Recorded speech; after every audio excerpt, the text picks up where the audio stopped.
becoming a prominent member of the local cult, getting shanked in the sewers, and practicing hit singles are just some of the ways Bartholomew, our lone wolf bard from the last two videos, will take on Act 3 on Tactician difficulty. Can he make it to the end? Well, we got one way to find out. But first, if you haven't watched the last two videos, make sure to do so here. And if you want to see more, don't forget to like and subscribe. With that out of the way, on to the video.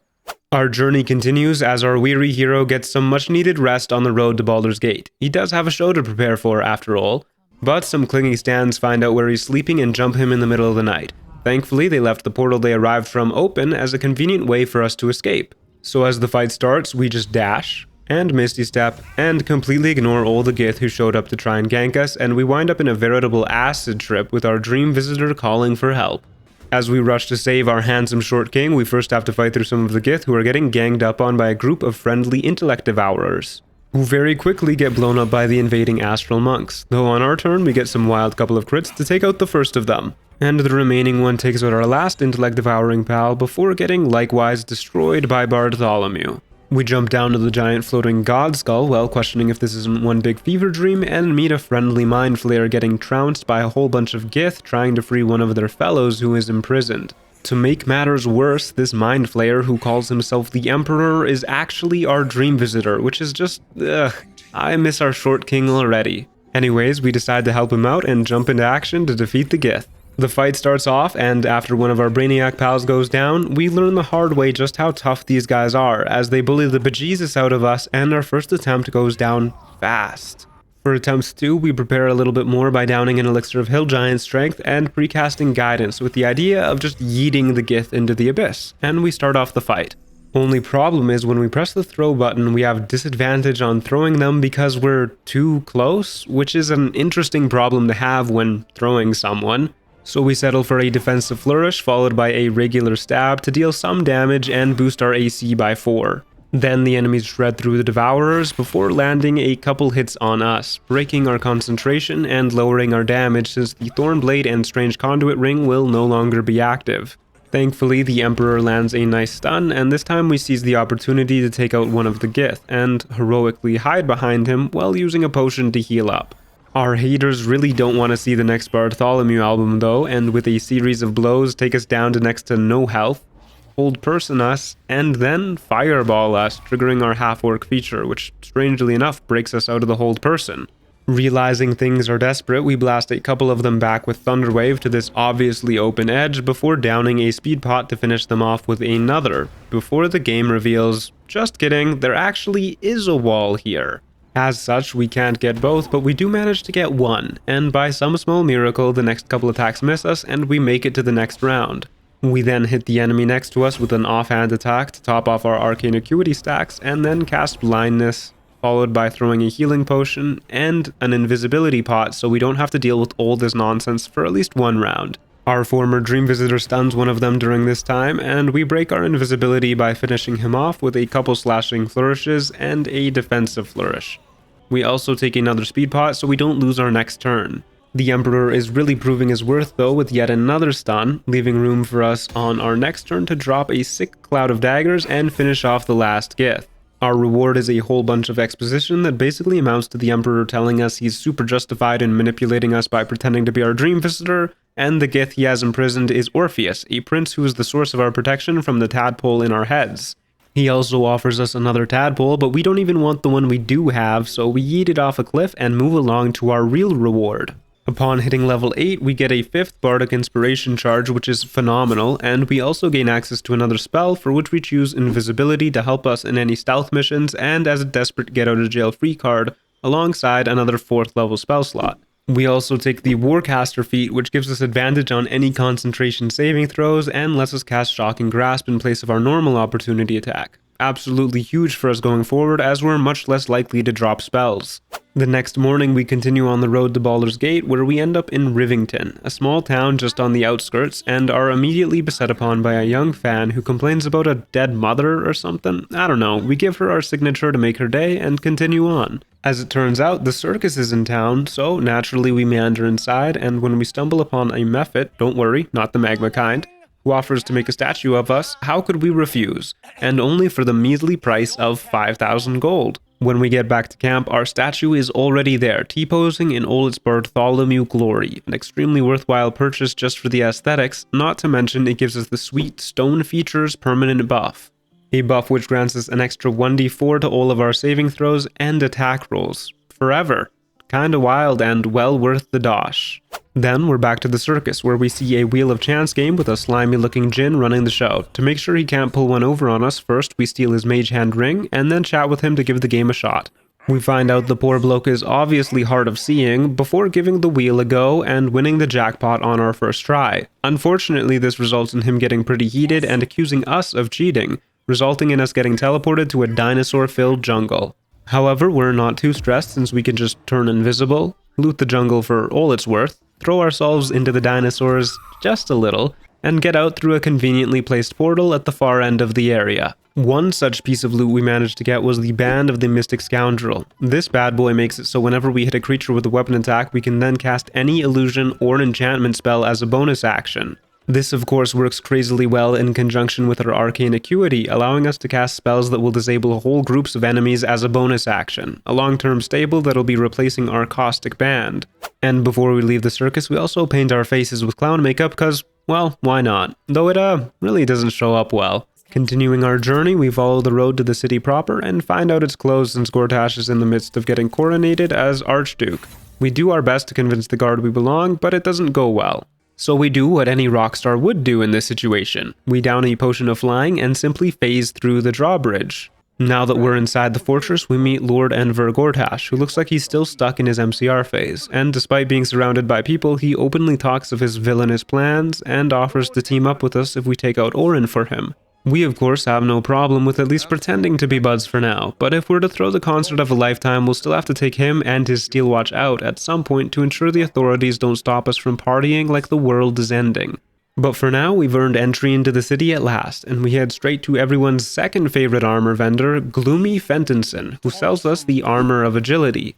The Armor of Agility is medium armor with a 17 base AC that lets us add our full Dex mod to our armor class, which means with our Cloak of Protection and our Dex mod at +5, our base AC is now 23. In addition, it doesn't impose disadvantage on stealth checks, and it gives a +2 to every single saving throw we make for a crazy all-around boost to our survivability. Unfortunately, we end up a little short on money, so we look for the most expensive building nearby to rob and wind up meeting this bozo from Act 1 in front of Sorceress Sundries. And even though we're the one with the clown makeup on, he still manages to make a bigger fool out of himself by demanding to know where the night song is, all while refusing to look us in the eye. But we tell him we never even found the night song, and he kinda just buggers off, leaving behind a whole mountain of experience. Now that he's out of the way, we head to the top of the tower where we meet the head honcho Leroican, who is absolutely starstruck by us and lets us just wander about his tower freely, which is very poorly thought out by him since this results in us stealing every single thing that isn't bolted down, and oh boy is this man just rolling in the dough. We're talking magical artifacts and super powerful spells out the wazoo. One of the books that we steal, the Tharkiate Codex, does curse us, but after casting Remove Curse, that turns into a permanent buff that gives us 20 temp HP after each long rest, so not really a curse.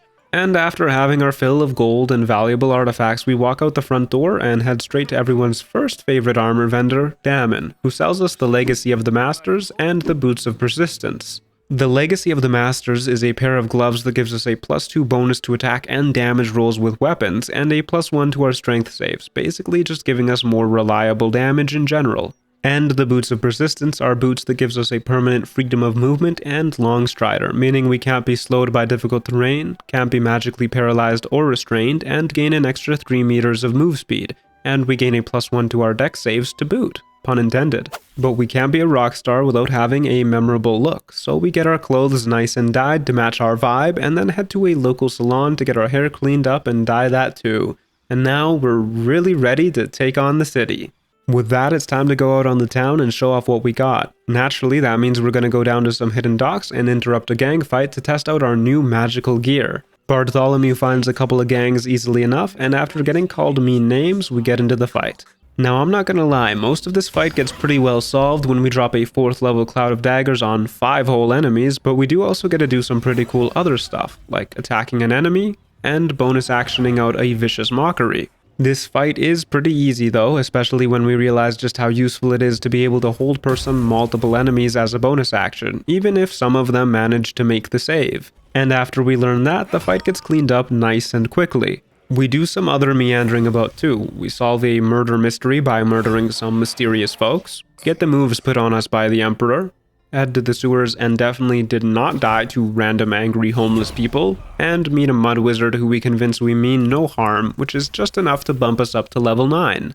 Level 9 bumps our proficiency bonus up to +4, increasing most of our rolls by 1, and we also get our first 5th level spell, Dominate Person. We also swap out Longstrider for Hold Monster at the same time, since both of these spells can be cast as a bonus action thanks to our newest ring, and Longstrider is made redundant by our boots. We also, of course, get one 5th level spell slot to go along with our newest spells, and another 4th level one too. During our gallivanting of the city, we find good old Volathamp, who thanks to all your comments I now know is not a bard, but a wizard, and he's all tied up and strapped to a bunch of explosive barrels that are about to be set on fire by an angry crowd. Naturally, we decide to rescue our homie, and the fight starts, and what the heck?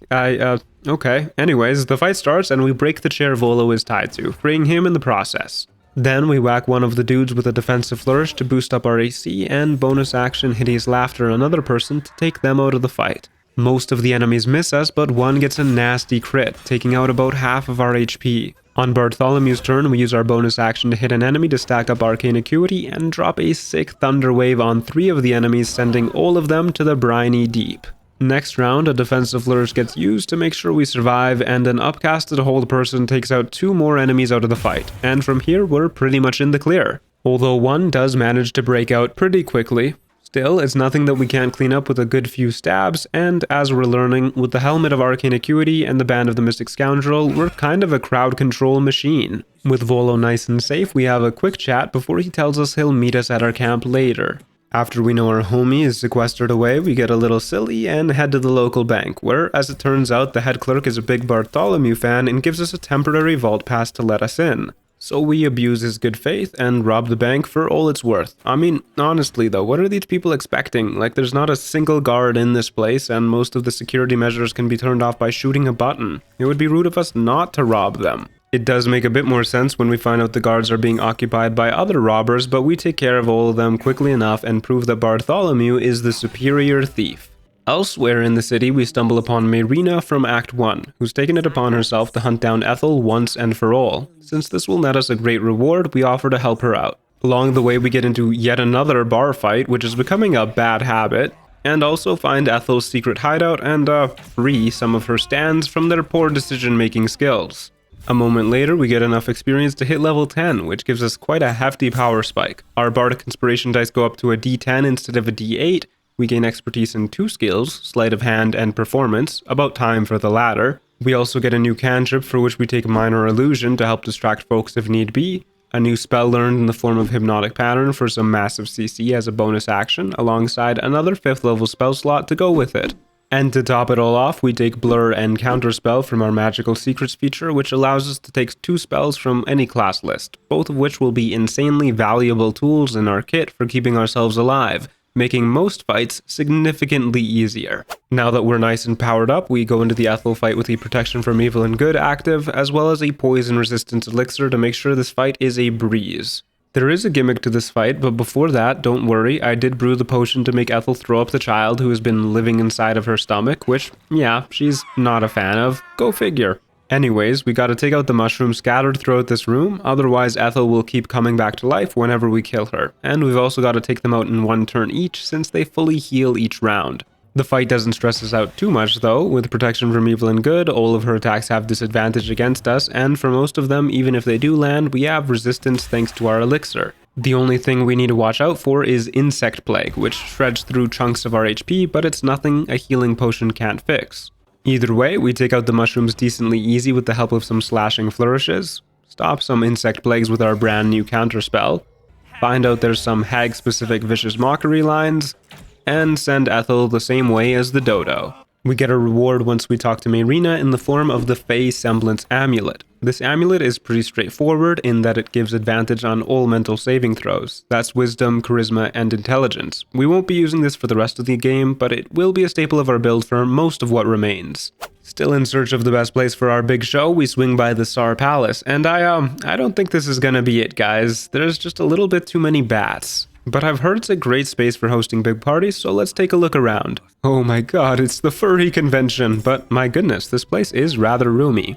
Either way, we precasted Blur, and on our first turn we go for a defensive flourish to make ourselves nigh unkillable with an AC of 27, and all enemies have disadvantage on attacking us. And we just kinda watch as the convention goers spend an eternity missing us. That's pretty much how the whole fight goes, but with a few well-placed spells and a couple good whacks, we wrap this all up so we can take a proper gander at the rest of the venue. As we look around the place, we find it's got quite the spacious basement, and who should be waiting down here but the man of the house, Cazador Sar, who is more than a little peeved that we're interrupting his own show. The first attempt of this fight goes extremely poorly, since I had forgotten to turn Counterspell back on after turning it off earlier, which means Bartholomew ended up taking a full force blight to the face, which got rid of most of our HP and broke our concentration on our precasted Blur.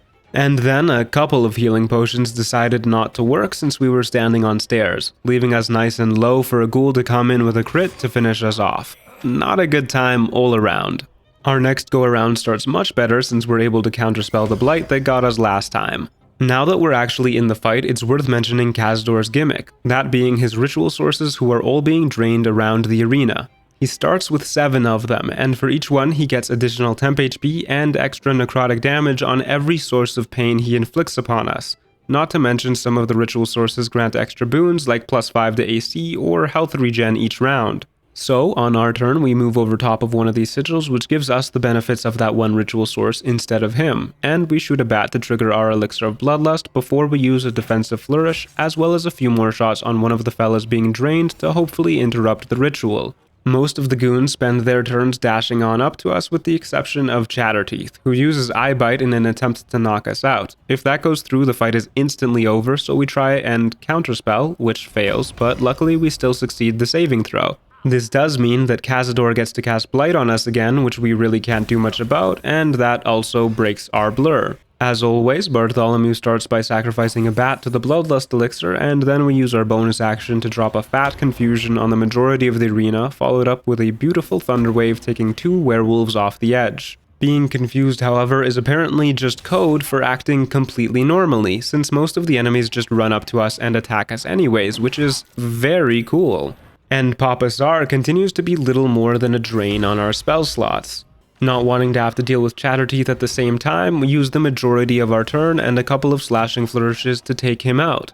Afterwards, oh no, I forgot about this. Cazador becomes the Vampire Ascendant, since we didn't take out any of the ritual sources in time, which gives him a permanent 7d10 extra necrotic damage on every attack, massively increased move speed, AC boosted by 5, and he heals 7d10 at the start of all of his turns. Oh yeah, and a permanent legendary resistance, which means +10 to pretty much every saving throw. Well, nothing to do for it now. We continue forward with a defensive flourish using up our last bardic inspiration, and after gaining an extra action thanks to Bloodlust, we Thunderwave a good majority of the enemies off the edge. And we sprinkle in some healing since we will really need it. Another Blight gets sent our way, but it doesn't really matter how much damage Tsar can do so long as we keep counterspelling. Back to us, and we send yet another ghoul off the edge, leaving just a werewolf and the Vampire Ascended himself as the main threats here. Despite legendary resistance being a thing, we managed to get a blindness off on the head honcho too, which honestly isn't really that great since he can still just move up to us and cast a spell anyways, but we at least get advantage on attack rolls as long as it's active. Either way, next turn a final Thunderwave is used to take care of the werewolf, and we are now awfully low on spell slots. We also run up to Cazador and give him a quick little whack before using a Scroll of Hideous Laughter to preserve our spell slots for more meaningful uses. He does save, unfortunately. Another round goes by, meaning another counterspell gets used just to stay alive. And since Hideous Laughter had a 70% chance to succeed according to the game, which in retrospect I don't think it was counting legendary resistance, we decide to give it another go on our next turn anyways. It doesn't work, so we vent by burning away most of the bats since they've been pecking away at us. Papa Bloodsucker uses one more Call Lightning, and we say good riddance to our final spell slot to counterspell it. Bartholomew really has had enough of these bats though, and blows the last of them up with an Alchemist Fire. Now it's just us and the big man himself, so we decide to change that. Never too late in the game to bring in the groupies. Using a scroll, we summon a diva to help whoop this undead booty. From here on out, the fight is pretty straightforward. Cazador drops a big spell on us, then we use whatever potions we can to heal up, and after summoning another ally in the form of a flame elemental, we just whittle away at his health. It takes a long time, but we mix in some more spell scrolls here and there to speed things up, and we manage to outpace his healing enough to finally take him out after what feels like ages. Now that's how you put on a show, Cazador. Though we ultimately do decide against using this venue for any future concerts. Our real reward for this encounter is Rhapsody. Rhapsody is a +1 dagger that gives an extra +1 bonus to attack rolls, damage, and spell save DCs for each foe killed with a max of +3. This does reset on a long rest, but during the time of recording this, you could stack this up by destroying anything with a health bar, even boxes, which is what we usually did.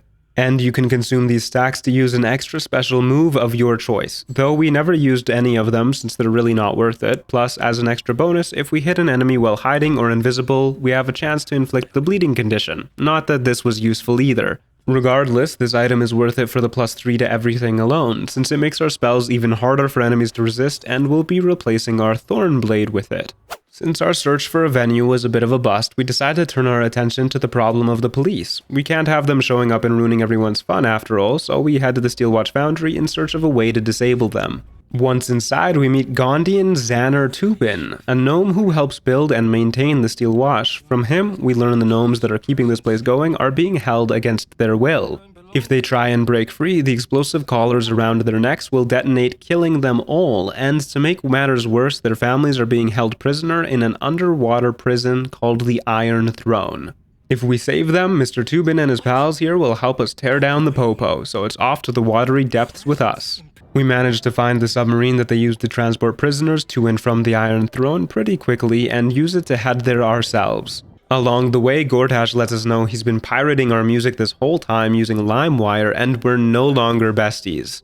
Naturally, this enrages Bartholomew. Not the bestie thing, the pirating thing, and once inside he gets to freeing as many people as he can. Which, as it turns out, is not very many people. We do get a couple here and there, freeing some from their cells with a bow shot, and others just by running up and pulling the lever, including some guy called the Grand Duke? I don't know, he sounds important, but he can't be that important since he gets murked in like 6 seconds. Regardless, we manage to free a decent chunk of Gondians and get out of dodge before the whole place gets blown sky high. Or ocean deep, I guess? Now that we've gained some more devout groupies, we head back to Xanar to tell him the good news, and find he's in the middle of getting yelled at, so we start our revolution right then and there. We start raging against the machine with a good couple thwacks to one of the baddies, and then cast Blur on ourselves to stay nice and safe. And as the NPCs start beating each other up, we quickly realize that the Gondians we just worked so hard to get on our side are really not that great. The main thing we're afraid of in this fight is the enemy spellcasters, who can cause us to take unavoidable damage, and some of them also have an aura of terror, which gives us disadvantage on attacks and saving throws. So on our next turn, we hit one of them, breaking their concentration on Spirit Guardians, and find out the hard way that we are not immune to our own hypnotic pattern, which makes a lot of sense honestly, but either way it still breaks the concentration of all the goons, so it's not all bad. Unfortunately, all of our allies get got during the next round, and in the middle of all of it, one of the baddies initiates the destruction sequence of their bomb necklaces. Now we could try and stop it to save the Gondians downstairs and have them join us in the next fight, but if they're anything like these guys, it's probably better to focus on saving our own hide. And since we don't have to focus on saving the little guys anymore, the fight gets way easier. We drop a big ol' hypnotic pattern which takes most of the enemies out of the fight for a couple turns, followed by a cloud of daggers which shreds away at a large group of them, and then a good few melee stabs to finish the job. Before we head to the basement, we make sure to speak with Xanar one more time to figure out how to disable the Steel Watch for good. Once we make it downstairs, a fight starts with the rest of the Foundry, who are thankfully all injured from their tussle with the Gondians that were working down here. Bartholomew does what he always does when overwhelmed, cast Blur, and he stands in a corner. Our biggest concern, the spellcasters, is largely mitigated when one of them casts Silence in a massive area surrounding us. Which means this fight is just a matter of us defensive flourishing, keeping Blur up, and slowly whittling away at the enemies. It takes a long while, but it is sped up with the help of a Bloodlust elixir until eventually it's just us and 2 Hellfire Watchers left.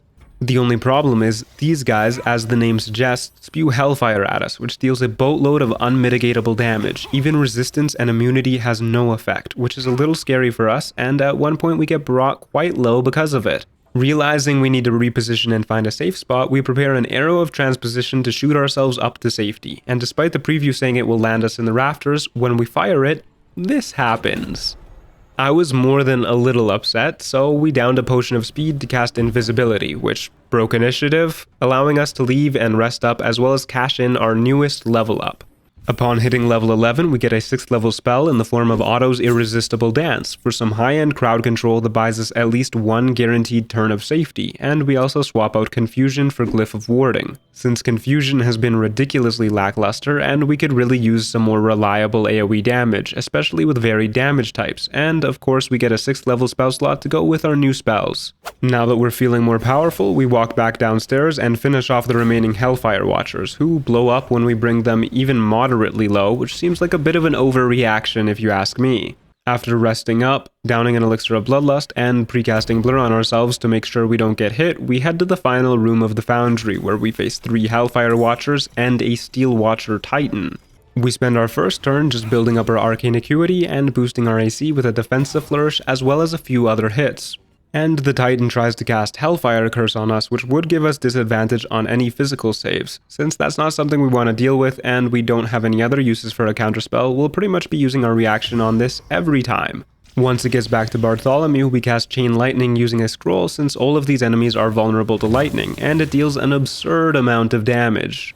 So much damage that one of them starts to self-destruct on their next turn, and we get the chance to mobile flourish another one into the self-destruction radius. Barely, but it works. Also worth mentioning just how great Warcaster's opportunity attack is in this fight because of the lightning vulnerability. Anyways, the Hellfire Watcher blows up, which causes the other Hellfire Watcher to start blowing up, while the Titan cowers for its life and initiates the world's most telegraphed attack. With only one Hellfire Watcher left, we just cast a couple lightning Glyph of Wardings on it until it decides to end it all too. Then we just rinse and repeat with the Titan itself for quite a few turns. I'd even go so far as to say quite a many turns, until it too initiates the self-destruct sequence. Whereupon we heroically run into the other room and shut the door behind us before hitting the end turn button and watching the experience roll in. We also make sure to pick up Gaunter Mail before we leave, which is a really good bow that we can't really use since we don't have proficiency, but it is still a surprise tool that will help us later. Then we do our best heroic run to escape the foundry before it blows up, all in a day's work. Now that the Popo is out of the way, we still gotta take out Gortash to make sure they can't rebuild, so we head to the top of his keep, precast Blur, and go into the fight with an Elixir of Bloodlust active to boot. This fight shows off just how dominant we've become. The goons are more of the same from the Steel Foundry, and we can take them out nice and quick, and with a bonus action upcasted hold person, the whole fight becomes easy mode. And we get to pick up some grenades here and there for later use as an added bonus. Although one gets blasted right into some fire and instantly blows up, almost one-shotting us, but other than that the fight goes down without a cinch. Gortash doesn't even get to phase 2. After he goes down, we steal his cool rock to show our adoring fans later, and we take the chance to head back to camp and party hard. Once back in camp, we realize that Orin has been neatly stacking letters on the floor, and buried in these letters is an invitation to join a record label. Naturally, we jump on the opportunity, and all it takes is killing a celestial and bathing in the blood of innocence, which for the music industry is actually surprisingly tame. Well, here we also buy the Vicious Shortbow, a +2 shortbow that makes it so when we crit, we deal an extra 7 damage. Nothing too wild, but it'll be our main bow for the rest of the run since it works nicely with Hold Person and Hold Monster, which we can cast as a bonus action. Unfortunately, once we get to the scene of Orin's celebration party, the mood is kinda in the dumps, and we find out Orin has kidnapped one of our groupies and is holding them hostage. Naturally, this cannot stand, so she turns into a giant, thing, and we draw our blades. This fight has quite the obnoxious gimmick. Orin herself has 12 stacks of Unstoppable, which reduce all damage she takes to 1 and prevents her from being moved against her will, and she gets all of these stacks back each round, so long as the goons around her are casting this ritual. The main problem with that is all of these goons also have Sanctuary on them, which means you can only take them out with AoE. This, combined with the fact that Orin herself is a monster that can attack something ridiculous like 5 times in a round, and she starts with 2 thugs helping her out regularly, results in us getting got over and over and over again. On our 6th attempt, we finally figured out a strategy that might work, so we give it a go. Before the fight, we coat our bow with crawler mucus, a poison that requires the target to make a DC 13 Constitution save or become poisoned and paralyzed. We also go in with an elixir of heroism active too to help with saving throws, mainly since we keep getting knocked prone or stunned by the enemies. Bartholomew gets first in initiative and starts with an arrow of many targets to max out our arcane acuity, and we get Orin as well as a couple of goons afflicted with the crawler mucus. Then we drop Atasha's hideous laughter on Orin, which completely lays her out, making sure she stays out of the fight even if the poison wears off. Finally, we fire off a slashing flourish on the last goon that can still move about, and start chipping away at her unstoppable. She tries to stun us, which thankfully fails, and then runs up to get nice and close, which gives us the chance to bonus action stab her to bump up arcane acuity, followed by a thunder wave, sending both her and an unfortunate ritual caster off the edge. We rinse and repeat for literally everyone else in the arena, sending them off the cliff and taking our time, since Orin just cannot break out of our hideous laughter due to our high spell save DC from arcane acuity and Rhapsody. After that, we spend another small eternity blasting down Orin's unstoppable stacks, using the odd spell scroll here and there to make it go a little bit faster. And when every stack is dealt with, we perform a rendition of everyone's favorite Thunder Wave to finish the job. Our reward is another shiny rock to add to our collection, the freedom of our groupie and her unending adoration, as well as Bloodthirst. Bloodthirst is a +2 dagger that reduces our critical threshold by 1, allows us to cast True Strike once per long rest as a bonus action, and when wielded in the main hand gives any enemy we stab with it vulnerability to piercing damage.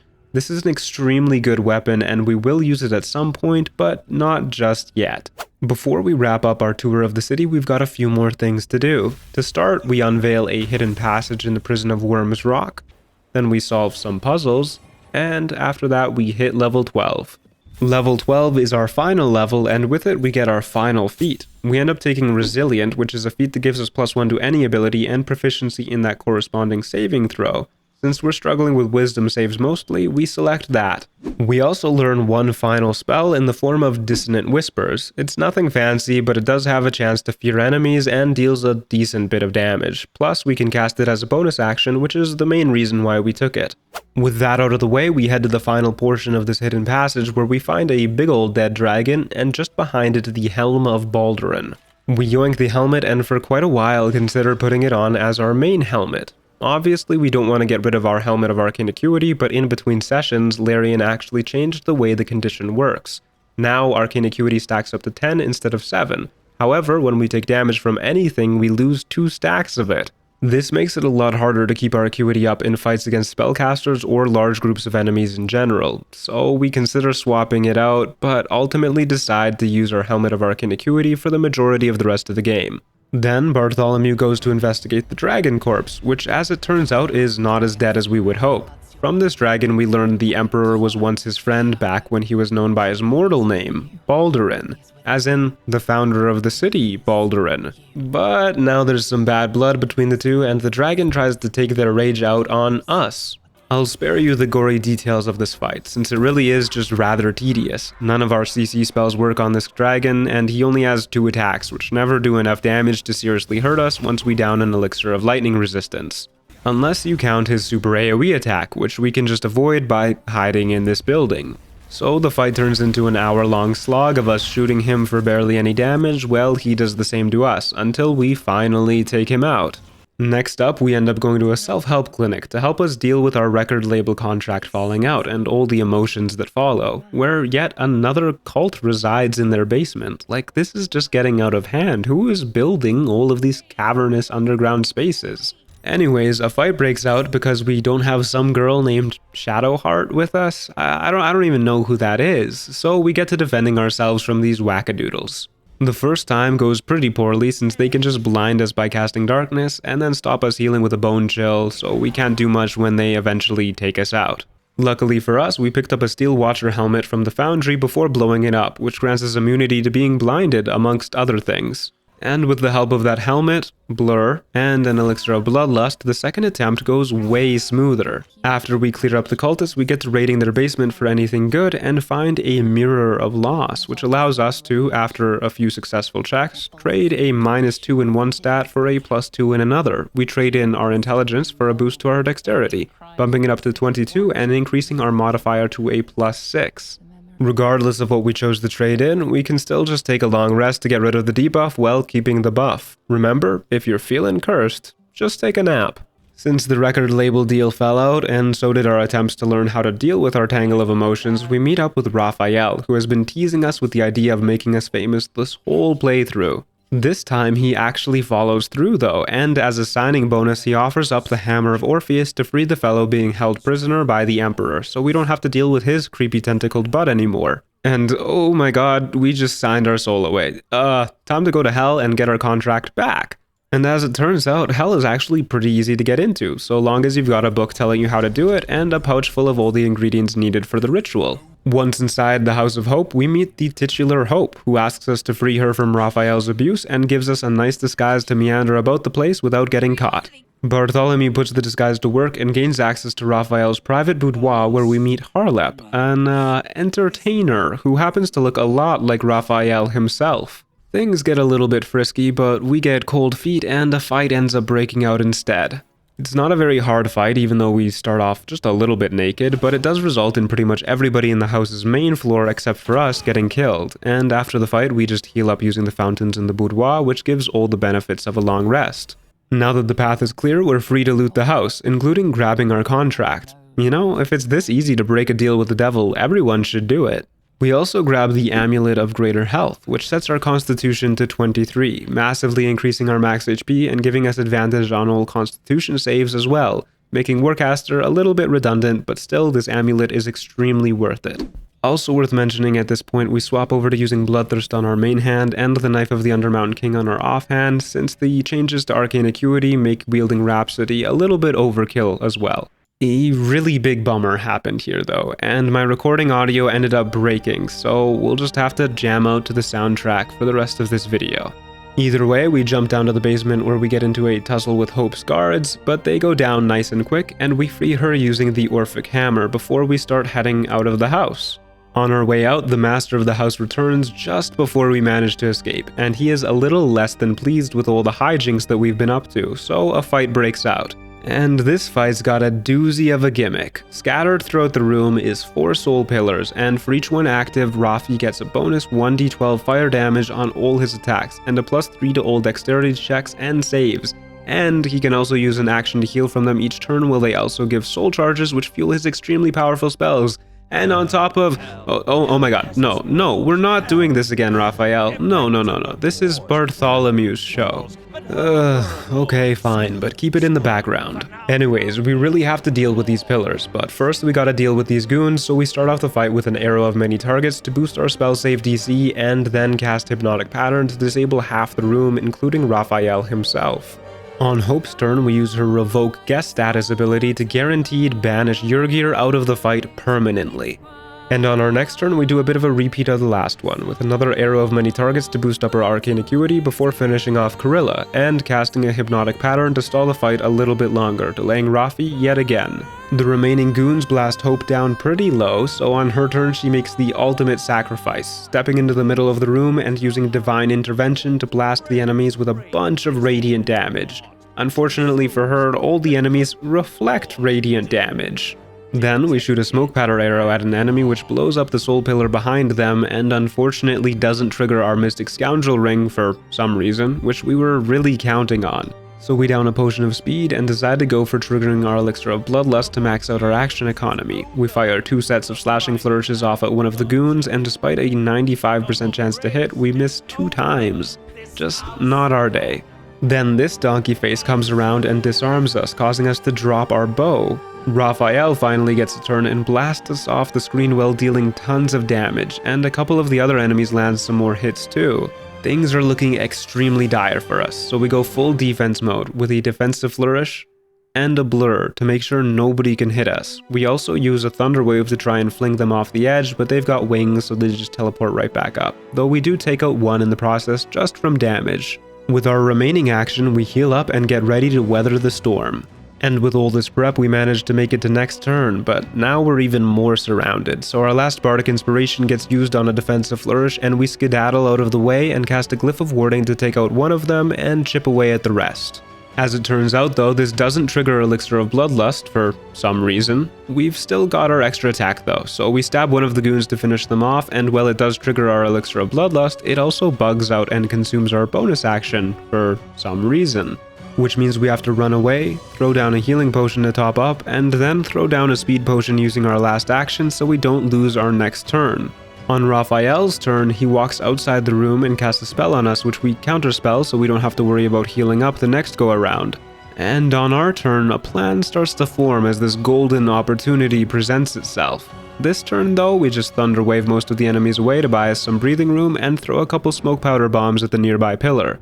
Next turn, however, we shut the door, leaving just two fiendish fellas in the room with us. Then we use the only scroll of arcane lock we have to seal off the room for 10 whole turns. We use the rest of our turn to finish off the two goons locked in here with us and get to destroying the pillars. Once that's done, we down a potion of angelic slumber which knocks us unconscious for 2 turns in return for giving us the benefits of a full long rest. Obviously not something you'd normally use in a fight, but this is not a normal fight.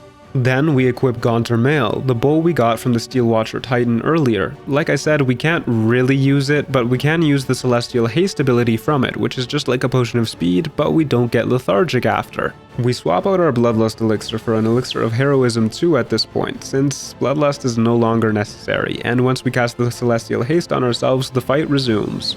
It picks up again with us defensive flourishing and finishing off the remaining Cambion, and stabbing Raphael just a little bit too as a treat. Our devilish host tries his best to Ravaging Inferno us for a few turns while we keep whittling him away, but it really doesn't work out for him as we use counterspell after counterspell. Eventually, our haste is about to run out, so we go for a Hideous Laughter on Raphael, and it actually works. And it doesn't just work, it pretty much takes him out of the fight for the entire rest of it.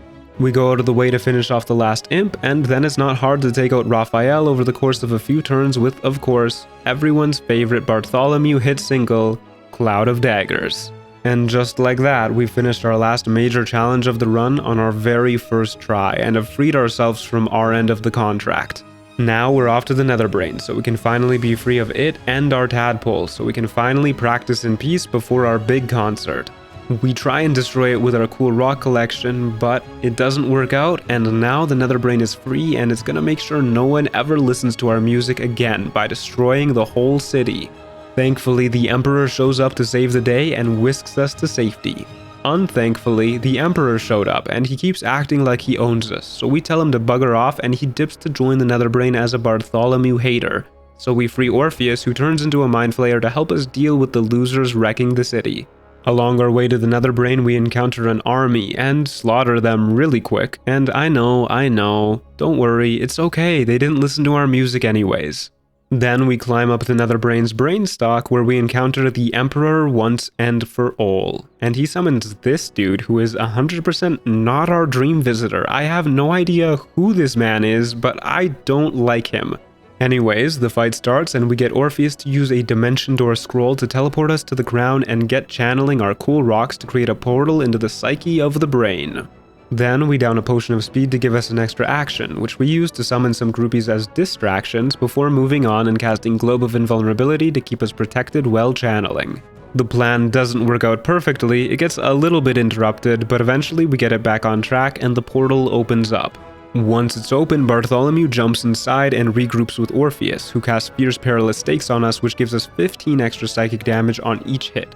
We heal 2d8 on each hit too, and we score a crit on a 15 or higher at the cost of becoming vulnerable to all damage for the next 3 turns.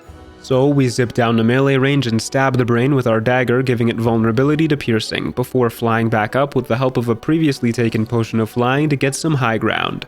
And we simply rain down a few slashing flourishes which deal a decent amount of damage, if I do say so myself, weakening the brain enough to decide its fate once and for all. With the brain vulnerable, there's a terrible moment where Bartholomew contemplates using his power to enthrall everyone in the world to become an avid groupie of his. But he decides to earn his fame instead. I mean, who wouldn't want to be a Bartholomew fan after this? Instead, we take out the Elder Brain once and for all, crashing it into the ground, freeing ourselves of our parasite so we can at last practice in peace, and creating, if not the world's most memorable concert, at least its most memorable light show. Goodbye, Bartholomew. Party hard, my dude, wherever you end up.